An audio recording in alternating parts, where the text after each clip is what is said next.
안녕하세요, 할머니들. 좋은 아침입니다.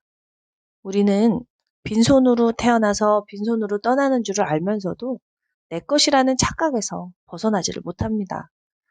내 집, 내 자식, 내 아내, 내 남편, 내 부모, 내 친구, 내 목걸이, 내 가방, 내 몸. 특히나 몸이 내 것이라는 생각에서 벗어나질 못하죠.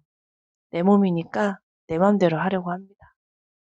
내 것이니까 내 맘대로 아무렇게나 쓰는 사람도 있고, 내 것이니까 내 맘대로 너무 아끼는 사람도 있고, 내 것이니까 내 맘대로 지나치게 통제하는 사람도 있고, 다양한 방식으로 몸을 대합니다. 그러나 엄밀히 말하면 몸은 내 것이 아닙니다. 어차피 죽으면 흙으로 돌아간다는 철학적 의미로도 내 몸은 내 것이 아니라는 것을 알 수 있지만, 실제로도 우리 몸은 미생물과의 공존으로 생명 활동이 가능하기에 내 몸은 내 것이다 라고 할 수 없는 것입니다. 우리 몸에는 세포수보다 더 많은 미생물이 살고 있습니다. 세포수가 60조 개인데 미생물은 100조에 가깝다고 하니 어마어마합니다. 미생물과의 공존은 생명의 탄생과 더불어 시작되었습니다. 미생물은 우리가 태어나는 순간부터 우리가 흙으로 돌아가는 순간까지 우리와 함께 합니다. 이러한 미생물과의 공존은 우리가 생각하는 것보다 더 깊숙한 곳에서도 이루어집니다. 미생물과 우리는 유전자를 공유하기도 합니다. 이렇듯 내 몸이 내 것이 아니고 다른 생명체와 함께 공유하는 것임을 알게 되면 왠지 모르게 숙연해집니다. 그러니 내 것이라 착각해서 통제하려 해도 안 되고, 내 것이라 착각해서 아무거나 먹어서도 안 되고, 내 것이나 착각해서 너무 아껴 쓸 필요도 없습니다. 나와 다른 미생물들과 같이 잘 살 수 있는 방법을 모색해야 합니다. 먼저 그들을 이해해야 합니다. 이해하려면 잘 살펴봐야 합니다. 잘 살펴본다는 것은 존중이고 사랑입니다. 몸을 사랑해야 합니다. 몸이 보내는 신호를 알아차려야 합니다. 그래야 나도 살고 그들도 삽니다. 좋은 하루 되세요.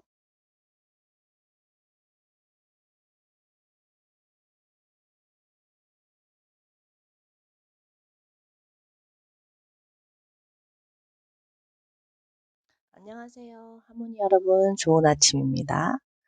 상담을 하다 보면 근골격계 질환으로 고통받는 사람들을 많이 만납니다.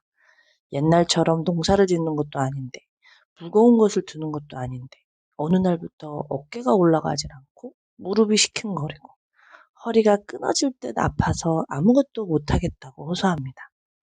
어제도 허리가 아파서 힘들다는 여성을 만났습니다. 스트레스를 많이 받았더니 허리가 아파서 고생을 했다는 겁니다.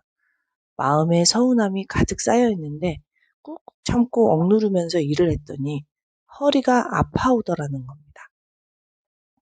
마음의 서운함과 허리는 도대체 무슨 관계일까요? 서운한 마음이 들면 다 허리가 아픈 걸까요? 서운함 자체는 문제가 되질 않죠. 서운함은 상대에게 기대하고 있던 것들이 채워지지 않았을 때 느껴지는 감정, 즉 마음이 보내는 신호인데요. 문제는 그 서운함을 나도 알아주지 않고 상대방도 알아주지 않을 때 생깁니다. 서운함을 억눌렀다는 데 문제가 있는 거죠. 감정을 억누른다는 것은 인간에게 무척 에너지가 많이 소비되는 일입니다. 감정을 억누를 때 우리는 스트레스를 받고요. 스트레스를 받으면 코티솔이라는 호르몬이 많이 소비됩니다. 코티솔은 스트레스를 받았을 때 우리가 생존할 수 있게 도와주는 호르몬인데요. 하는 일이 무척 많습니다. 그 중에서 가장 중요한 일 중에 하나가 바로 염증을 억제하는 일입니다. 우리 몸은 늘 크고 작은 보이지 않는 상처에 노출이 되어 있습니다.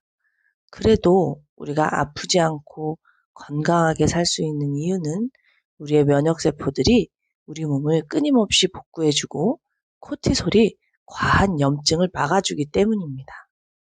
그런데 스트레스로 코티솔이 소비되면 염증을 막아줄 코티솔은 부족하게 되는 것입니다. 그래서 통증에 시달리게 되는 거죠. 염증, 즉 통증은 염증이니까요. 다행히 이 여성은 상대방과 잘 대화를 해서 서운함이 풀렸다고 합니다. 서운함이 풀리면서 푹 쉬고 잘 먹었더니 허리 통증도 사라졌다고 해요. 그런데요, 상대가 서운함을 풀어주지 않는다면 우리는 계속 스트레스를 받으면서 아파야 할까요? 아닙니다. 내가 나의 서운함을 알아주면 됩니다. 상대방이 알아주지 않더라도 내가 나의 서운함을 알아주면 서운함은 사라집니다. 물론 상대방이 알아주고 풀어주면 제일 빠르겠지만 내가 알아주든 상대방이 알아주든 나의 서운함을 참지 말고 알아주는 게 중요합니다. 많이 서운하구나. 속상하구나. 그래, 그렇겠다. 힘들겠다. 아이고, 애쓴다. 이렇게 알아주면 됩니다. 내가 나를 위로하면 됩니다. 서운함을 상대방이 풀어줘야만 된다는 신념에서 벗어나면 됩니다. 그리고 살면서 자꾸 서운함이라는 감정에 많이 노출된다면 나는 왜 이렇게 서운함에 시달릴까? 나는 어떤 신념을 가지고 있나? 라고 살펴보는 훈련을 하시면 좋습니다. 대부분은 지나친 상대방에 대한 기대 때문입니다. 대부분은 지나친 보상 심리 때문에 생깁니다. 그렇게 감정을 통해 자기 자신을 이해하면서 훈련을 해나가신다면 어제보다 오늘 나은 사람이 될 수 있습니다. 이렇게 감정은 자기 자신을 이해하는 도구이고 마음이 보내는 신호일 뿐입니다. 그러니 감정에 휩싸일 일도 감정을 억압할 일도 아닙니다. 감정이 보내는 메시지를 잘 알아차리고 한 발 한 발 나아가면 그뿐입니다. 좋은 하루 되세요.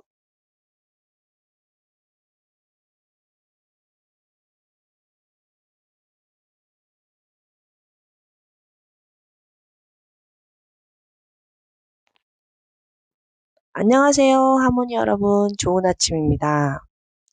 비를 드니까 마당을 쓸라 한다 라는 속담 아시나요? 스스로 일을 하려고 맘먹고 있는데 간섭을 하니까 기분이 망쳐지고 하기가 싫어지는 경우를 빗대는 속담이죠. 저는 이걸 심리학의 방어기제와 비슷하다고 이해했어요. 방어기제란 스스로를 보호하려고 무의식적으로 작동되는 심리기전인데요. 이걸 이해하는 게 굉장히 중요하더라고요. 상담을 하다 보면 남편에게 고맙다는 소리 한마디만 들어보면 소원이 없겠다라는 사람들을 많이 만나요. 그 한마디를 안 해주는 남편을 아무리 이해하려고 해도 이해가 되지 않는다고 서운해 하십니다. 그 서운함은 점차 원망으로 바뀌고 원망은 불통으로 이어져서 모른 채 하고 사는 부부가 많습니다.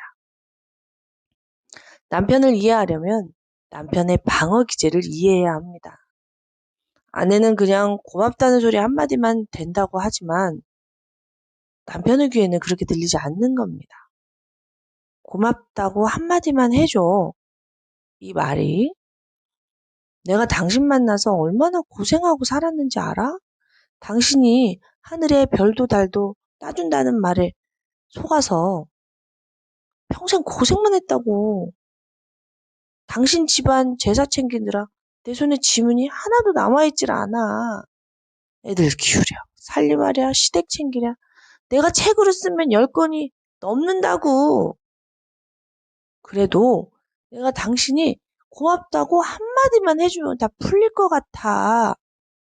라는 비난의 말이 동시에 따라오는 겁니다. 그러니까 남편은 고맙다는 말 한마디 해줘. 이 말이 단순하게 들리는 게 아니라 비난으로 들리는 겁니다. 비난은 공격입니다. 인간은 공격을 받으면 무조건 방어하게 되어 있습니다. 방어 기제는 사람마다 다 다릅니다. 어떤 남편은 침묵으로 일관하고요. 어떤 남편은 나도 힘들었다. 나는 놀았냐? 하면서 해명하고 어떤 남편은 남들도 다 그러고 산다. 왜 당신만 고생했다고 하냐? 하면서 오히려 더 큰 공격을 하기도 합니다. 그러면 고맙다는 소리 한마디 들어보겠다고 시작한 대화가 이혼 서류 가져와! 로 끝나게 됩니다. 그러니 우리는 생각으로 상대방을 이해할 수 없습니다. 상대방을 이해하려면 인간을 먼저 이해해야 하고, 인간을 이해하려면 나 자신을 먼저 이해해야 합니다. 나 자신을 이해해야 상대방을 이해할 수 있고, 상대방이 이해될 때 비로소 대화가 될 수 있는 것입니다. 나를 이해한다는 것을 나를 안다는 것입니다. 나를 알려면 나 자신을 살펴봐야 합니다. 나 자신을 자유롭게 풀어줘야 합니다. 그러니 나는 왜 남편에게 꼭 고맙다는 말을 들으려고 하는 걸까? 그 말을 듣는다고 뭐가 달라질까? 이 말을 못 듣는 나는 왜 이렇게 화가 나고 서운한 걸까? 이렇게 자기 자신의 내면을 잘 살펴볼 필요가 있는 것입니다. 이렇듯 자기 자신부터 살펴보는 게 순서입니다. 오늘도 자기 자신을 잘 살펴보고 사랑하면서 좋은 하루 보내세요.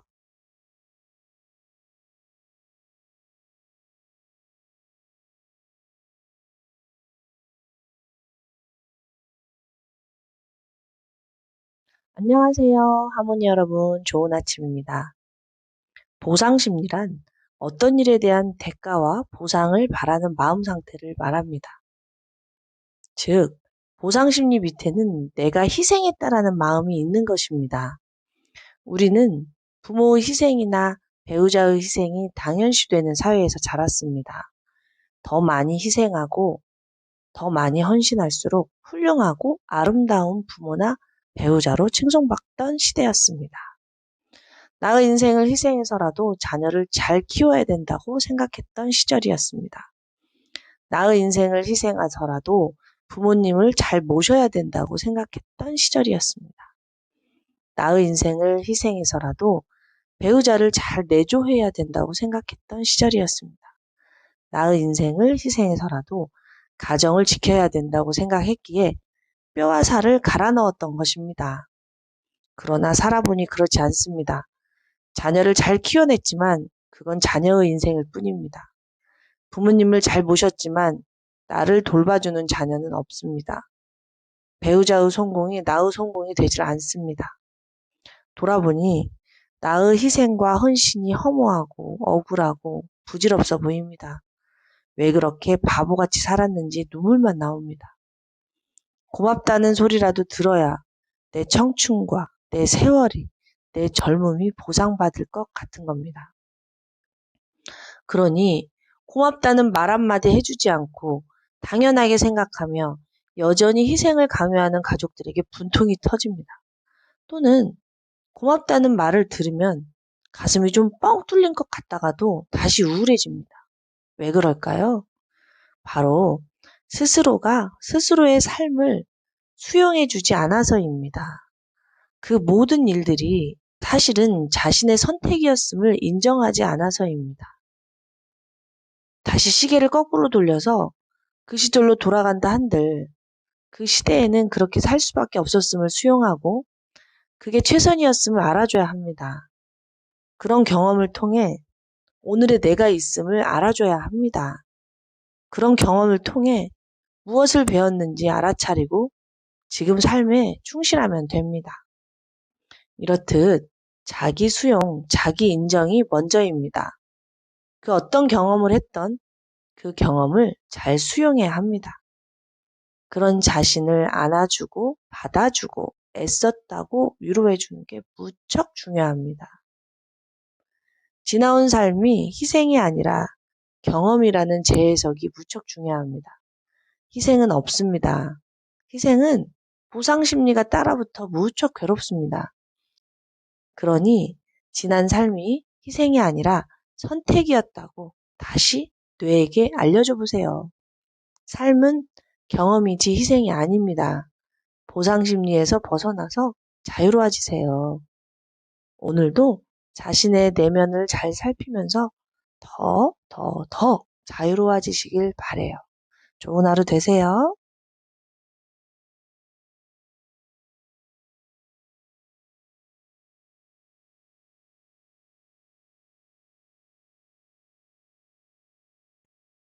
안녕하세요, 할머니 여러분. 좋은 아침입니다. 감사일기 써보셨나요? 감사기도 해보셨나요? 감사의 중요성은 아무리 강조해도 지나치지 않겠죠?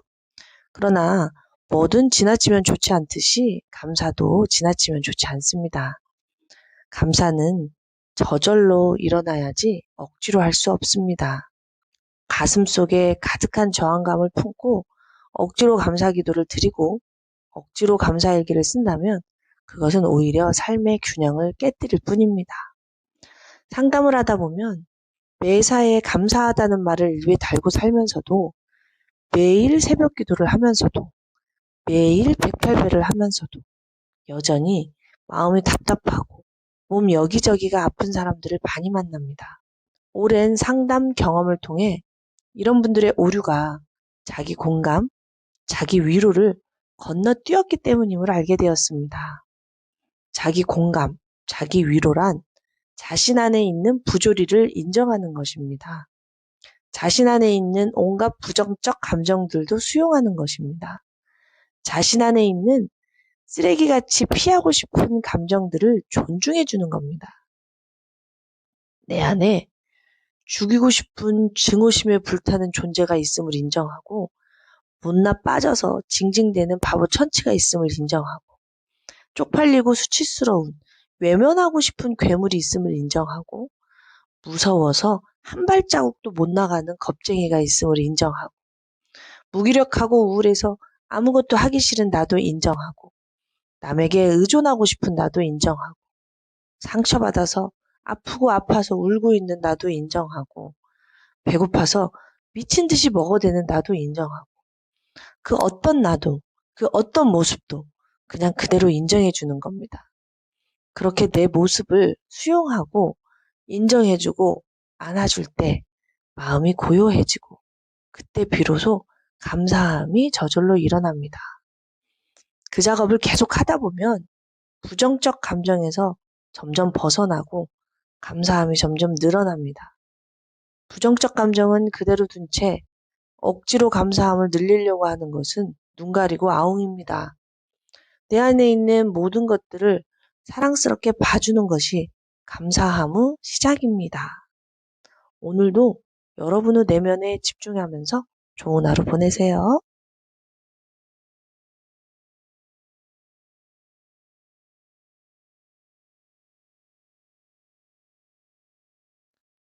안녕하세요, 할머니 여러분. 좋은 아침입니다. 상담을 하다 보면 자기 자신을 성격이라는 틀 안에 가두고 답답해하는 사람들을 많이 만납니다. 제 성격이 좀 많이 예민해요.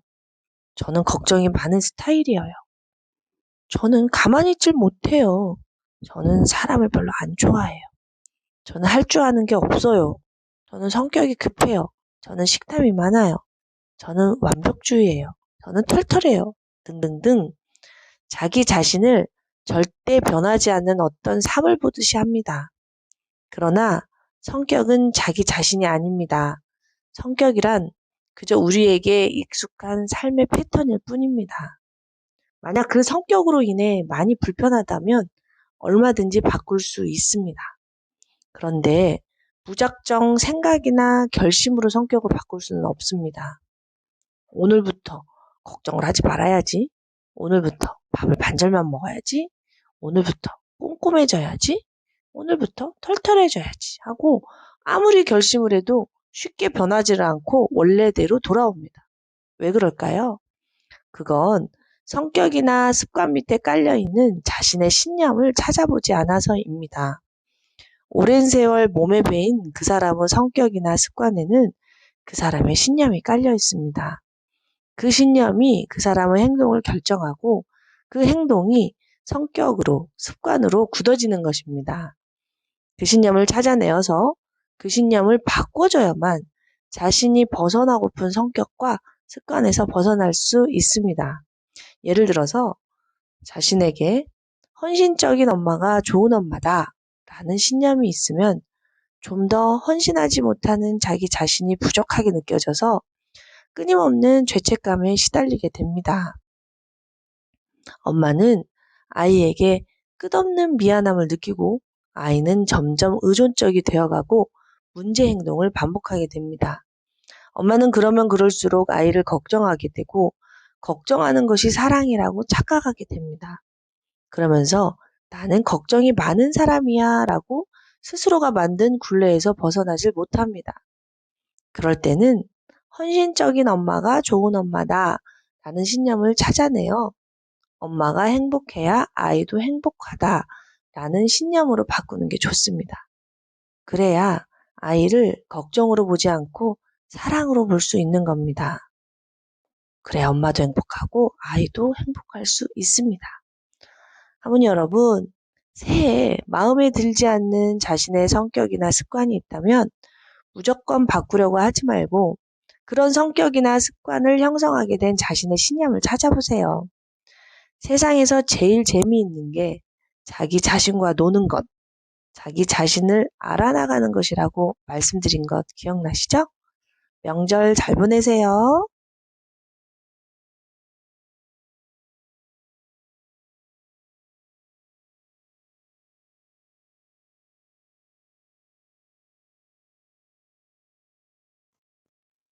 안녕하세요, 할머니 여러분. 좋은 아침입니다. 자신을 변화시키려면 자신의 신념을 찾아야 하는데요. 이게 생각처럼 쉽지만은 않습니다. 신념을 바꾼다는 것은 옷을 갈아입는다는 것과 마찬가지인데요. 너무 오랫동안 입어온 옷은 마치 피부처럼 하나 되어서 어디까지가 피부이고 어디까지가 옷인지 구분이 안 갈 정도입니다. 그리고 피부처럼 하나로 엉겨붙은 신념을 떼어내려면 무척 많은 고통이 따릅니다. 몸에 엉겨붙은 피고름을 떼어내는 것처럼요. 그러나 그 피고름을 떼어내야 새살이 차올라 치유가 되는 것처럼 결국은 눈물을 머금고 그 작업을 해야만이 살 수 있는 것입니다. 예를 들어 남의 부탁을 거절하지 못하는 사람이 있습니다. 남의 부탁을 거절하지 못하다 보니 대출까지 받아서 돈을 빌려주고 못 받는 일이 생깁니다. 다음부터는 거절해야지 하고 결심을 했다가도 또 같은 일이 반복됩니다. 왜 그럴까요? 그 이유는 이 사람에게 거절하면 사랑받지 못할 것이라는 신념이 숨어있기 때문입니다. 그 이유는 이 사람에게 거절당하면 사랑받지 못할 것이라는 신념이 숨어있기 때문입니다. 어릴 때 부모님의 이혼으로 버림받았던 기억이 성장하면서 큰 두려움으로 자리 잡아 이런 성격을 만들어낸 것입니다. 이 사람이 찾아낸 신념은 혼자 남는 것이 두렵다라는 것이었습니다. 그 신념을 혼자여도 괜찮다라고 바꾸고 나서부터는 더 이상 거절하지 못해서 공경에 처하는 일이 없어졌습니다. 이렇듯 우리 모두에게는 자신의 삶을 결정하는 핵심 신념이 있습니다. 그걸 심리학에서는 스키마라고 말한답니다. 저에게는 배워서 남주자라는 핵심 신념이 있습니다. 그 스키마 덕에 무럭무럭 성장하고 있답니다. 여러분에게는 어떤 스키마가 있나요? 자신의 스키마를 재정비하는 한 해가 되었으면 좋겠습니다. 좋은 하루 되세요.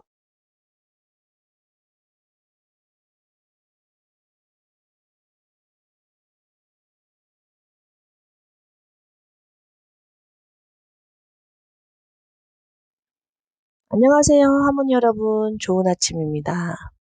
우리 마음속에는 어린아이가 살고 있습니다.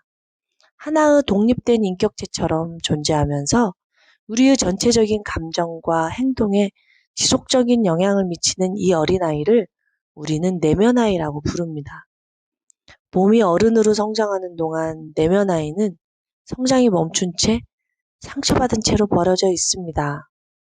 내면아이의 상처는 어린 시절의 경험에 따라 다양한 모습으로 나타날 수 있습니다.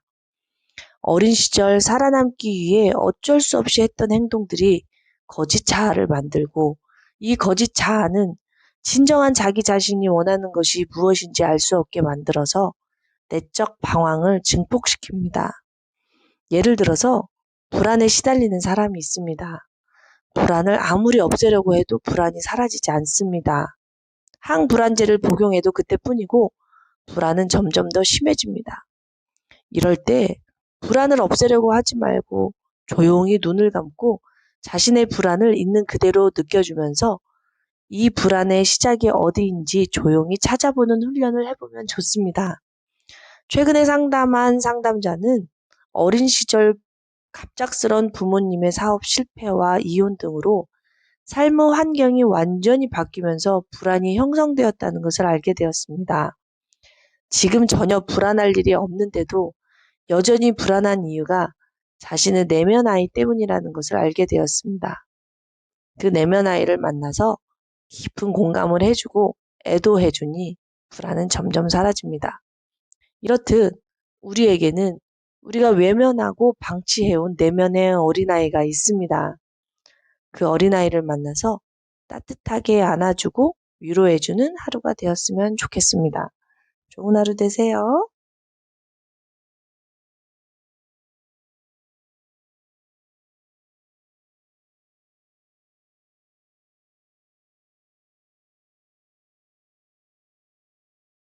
안녕하세요, 하모니 여러분. 좋은 아침입니다. 상담을 하다 보면 피해의식으로 고통받는 사람들을 많이 만납니다. 어려서는 가부장적인 아버지 때문에, 결혼해서는 이기적인 남편 때문에, 나이 들어서는 무관심한 자식 때문에 등등등 자기 자신이 힘이 없고 미약해서 어쩔 수 없는 상황이 반복되고 있다고 생각하며 끊임없이 타인을 원망하거나 신세한탄을 하거나 아니면 종교를 통해 절대자에게 의존하면서 살아갑니다. 피해의식에 사로잡히면 자신은 피해자가 되고 상대방은 가해자가 됩니다. 피해자의 피해의식은 가해자가 사과를 해야 끝납니다. 그러나 상대방은 자신이 뭘 잘못했냐고 나오니 피해의식에 답답함과 억울함까지 덧붙여져서 화병이 되고 맙니다. 그럴 때 저는 종종 이렇게 말씀드리곤 합니다. 피해자도 없고 가해자도 없습니다. 다만 피해 당했다는 생각만 있을 뿐입니다. 우리는 피해받은 적이 없고요. 다만 그 일을 경험했을 뿐이랍니다. 그 일이 나에게 무엇을 알리고 있는지 살펴보세요. 우리는 누구나 모르는 게 많아요. 경험을 통해 자기 자신을 이해하고 그 일을 통해 모르는 것을 깨닫고 성장하고 나아가는 게 인생입니다. 같은 일이 반복된다면 그건 선생님의 운이 없거나 팔자가 센 게 아니라 삶이 주는 메시지를 이해하지 못해서입니다. 마음을 열고 살펴보세요. 피해의식으로 고통받는 사람들은 대부분 상황의 변수가 오직 상대방에게만 달렸다고 생각하는데요. 그 빈마음에는 난 아무것도 못해. 내가 뭘 해. 나는 보호받아야 돼. 나는 사랑받아야 해. 또는 이건 내 잘못이 아니야. 나는 옳아. 너는 틀려. 라는 생각 등등이 깔려 있습니다. 그런 자기 자신의 생각을 찾아내고 저 사람도 자신을 모르는구나. 내가 할 수 있는 일은 뭘까? 과연 내 생각이 옳기만 할까? 나는 그렇게 아무것도 할 수 없는 존재인가? 저 사람도 나도 이 경험을 통해서 무엇을 배워야 할까?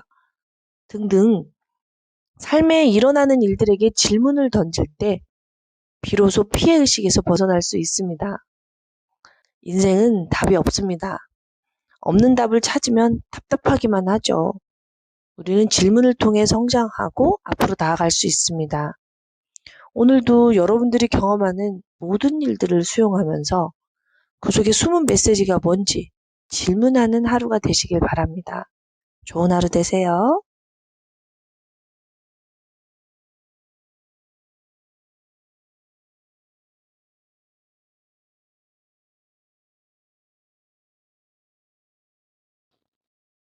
안녕하세요, 하모니 여러분. 좋은 아침입니다. 천천히 꼭꼭 씹어서 음식을 먹는다는 게 얼마나 중요한지 모르는 사람은 없겠죠? 그런데 대부분의 사람들이 음식을 허겁지겁 먹습니다. 또는 꼭꼭 씹어 먹는다 해도 음식 맛에 집중하기보다는 스마트폰을 보면서 딴 생각에 빠져서 먹기 일쑤죠. 또는 위장질환이 있는 사람들은 소화가 될지 안 될지 걱정과 근심이 가득한 채 먹죠. 그런데요, 음식을 꼭꼭 씹어서 먹는 행위는 몸 건강의 관점에서도 무척 중요하지만 마음 건강의 관점에서도 무척 중요합니다. 음식을 씹고 맛을 음미하는 과정에서 부교감 신경이 활성화되고 교감 신경이 가라앉기 때문입니다. 실제로 감정이 억압되어 있는 사람들은 음식의 맛을 잘 못 느낄 뿐더러 슬픔, 기쁨, 즐거움, 서러움 등의 감정도 잘 못 느끼는 경우가 많습니다. 이것을 감정 메마름증, 무감정 증후군, 감정 표현 불능증이라고도 합니다. 이럴 때 음식을 꼭꼭 씹으면서 맛을 음미하며 감각에 집중하는 훈련을 해보세요. 천천히 조금씩 먹으며 감각에 집중하면서 자신을 관찰해보세요. 평소에 알던 맛이 아님을 알게 되고 감각이 깨어나고 부교감 신경이 활성화된답니다. 삶도 이와 마찬가지입니다. 빨리빨리 해치우던 일들을 천천히 음미하면서 해보세요. 늘 하던 설거지가 달라집니다. 시원한 물소리, 그리끼리 부딪히면서 내는 맑은 소리, 따뜻한 물이 손에 닿는 감촉 등을 느끼면서 오감이 깨어납니다. 매 순간 깨어있게 되는 거죠. 이게 바로 명상입니다. 좋은 하루 되세요.